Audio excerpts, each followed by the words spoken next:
We're so done with new year, new you.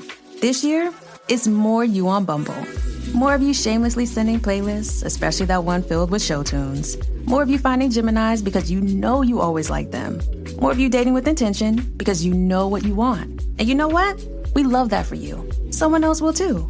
Be more you this year and find them on Bumble. Your data is like gold to hackers, and they'll sell it to the highest bidder. Are you protected? McAfee helps shield you, blocking suspicious texts, malicious emails, and fraudulent websites. McAfee Secure VPN lets you browse safely, and its AI-powered text scam detector spots threats instantly. You'll also get up to $2 million of award-winning antivirus and identity theft protection, all for just $39.99 for your first year. Visit McAfee.com. Cancel anytime. Terms apply. This is Optimal Relationships Daily. This is the most important skill parents should teach their kids. By Nir Eyal of nirandfar.com. As parents, we all want to raise kids who are smart and focused, especially in a world where digital distraction seems to be inescapable. Even tech titans like Steve Jobs and Bill Gates have strategies for limiting their children's screen time. Why?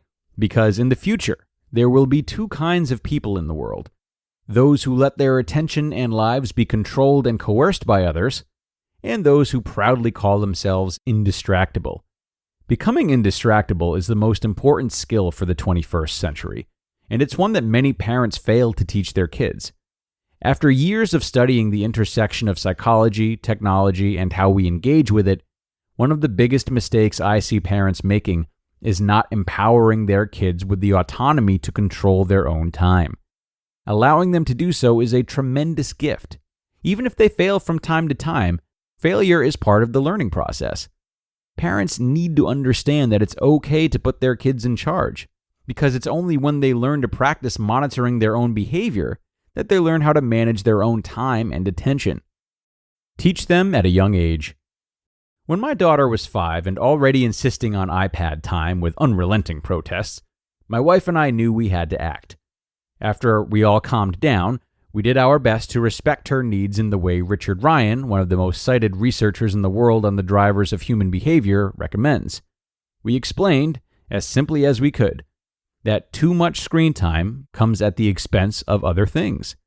As a kindergartner, she was learning to tell time, so we could explain that there was only so much of it for things she enjoyed. Spending too much time with apps and videos meant less time to play with friends at the park, swim at the community pool, or be with mom and dad. Consumer skepticism is healthy. We also explained that the apps and videos on the iPad were made by some very smart people and were intentionally designed to keep her hooked and habitually watching. It's important that our kids understand the motives of the gaming companies and social networks. While these products sell us fun and connection, they also profit from our time and attention. This might seem like a lot to teach a 5-year-old, but we felt a strong need to equip her with the ability to make decisions about her screen usage and enforce her own rules. Kids need sufficient amounts of autonomy. We then asked her how much screen time per day she thought was good for her. We took a risk by giving her the autonomy to make the decision for herself. But it was worth a shot. Truthfully, I expected her to say, all day. But she didn't. Instead, armed with the logic behind why limiting screen time was important and with the freedom to decide in her hands, she sheepishly asked for 2 shows. 2 episodes of a kid-appropriate program on Netflix is about 45 minutes, I explained. Does 45 minutes seem like the right amount of screen time per day for you? I sincerely asked. She nodded in agreement, and I could tell by the hint of a smile that she felt she had gotten the better end of the deal. As far as I was concerned, 45 minutes was fine with me, as it left plenty of time for other activities. How do you plan to make sure you don't watch for more than 45 minutes per day? I asked. Not wanting to lose the negotiation that she clearly felt she was winning, she proposed using a kitchen timer she could set herself. Sounds good, I agreed. But if mommy and daddy notice you're not able to keep the promise you made to yourself and to us, we'll have to revisit this discussion, I said, and she agreed. Prevent distraction with effort packs. Today, as a spirited 10-year-old, my daughter is still in charge of her screen time. She's made some adjustments to her self-imposed guidelines as she's grown, such as trading daily episodes for a weekend movie night. She's also replaced the kitchen timer with other tools. She now calls out to Amazon's Alexa to set a timer to let her know when she's reached her limit. The important thing is that these are her rules, not ours, and that she's in charge of enforcing them. Best of all, when her time is up, it's not her dad who has to be the bad guy. It's her device telling her she's had enough. Without realizing it, she has entered into an effort pact, a kind of pre-commitment that involves increasing the amount of effort required to perform an undesirable action. This type of pre-commitment can help us become indistractable. Many parents want to know if there is a correct amount of time kids should be allowed to spend on their screens, but no such absolute number exists. There are too many factors at play, including the child's specific needs, what the child is doing online, and the activities that screen time is replacing. Discussions and respectful disagreements are healthy. The most important thing is to involve the child in the conversation and help them set their own rules. When parents impose limits without their kids' input, they are setting them up to be resentful and incentivizing them to cheat the system. These strategies are no guarantee of parent-child domestic harmony.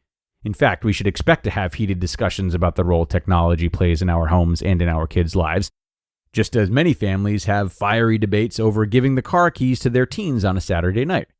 Discussions, and at times respectful disagreements, are a sign of a healthy family. If there's one lesson to take away from this, it's that distraction is a problem like any other. Whether in a large corporation or in a small family, when we discuss our problems openly and in an environment where we feel safe and supported, we can resolve them together. One thing is for certain, technology is becoming more pervasive and persuasive. While it's important our kids are aware that products are designed to be highly engaging, we also need to reinforce their belief in their own power to overcome distraction. It's their responsibility, as well as their right, to use their time wisely. You just listened to the post titled, "This is the Most Important Skill Parents Should Teach Their Kids," by Nir Eyal of nirandfar.com. Exclusively on ESPN Plus, UFC 313, Saturday. Reigning light heavyweight champion Alex Pereira defends his title against #1 contender Magomed Ankalaev, and an explosive lightweight bout between Justin Gaethje and Rafael Pazzi. UFC 313, Saturday at 10 p.m. Eastern. Buy it on ESPNplus.com/PPB. At Sierra, discover great deals on top brand workout gear, like high-quality bikes, which might lead to another discovery. Getting back on the saddle isn't always comfortable. Good news is Sierra has massage guns. And chafe wipes, too. Discover top brands at unexpectedly low prices. Sierra, let's get moving. And a really wonderful post from Nir today. It's not so common that we hear parenting advice or guidance that's really geared towards future trends as opposed to knowledge that we've gathered from the past. This post is really ahead of its time, and I think Nir is absolutely right for highlighting the importance of such an issue.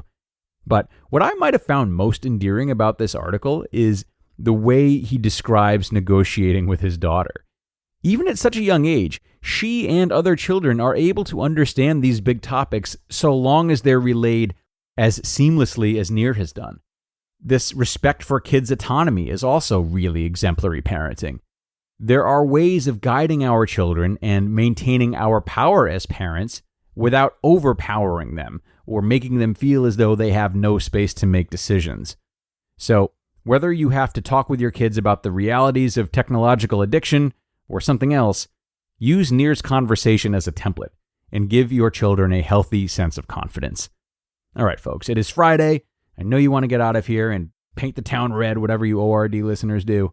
Go ahead and do it. We are done for now. I love this article. I hope you did too. I will see you tomorrow, where your optimal life awaits.